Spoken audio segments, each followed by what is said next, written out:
Hi friends, तो आप देख सकते हो ये मुदोल हाउंड है और उसका फिजिक देख सकते हो। पहले बहुत पतला था, सीरियसली बहुत पतला था। और अभी उसका डाइट प्लान पूरा चेंज कर दिया है मैंने।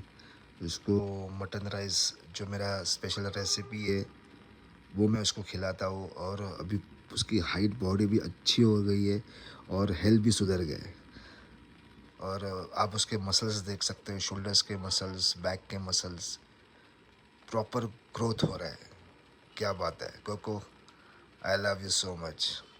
देखो मसल्स देखो।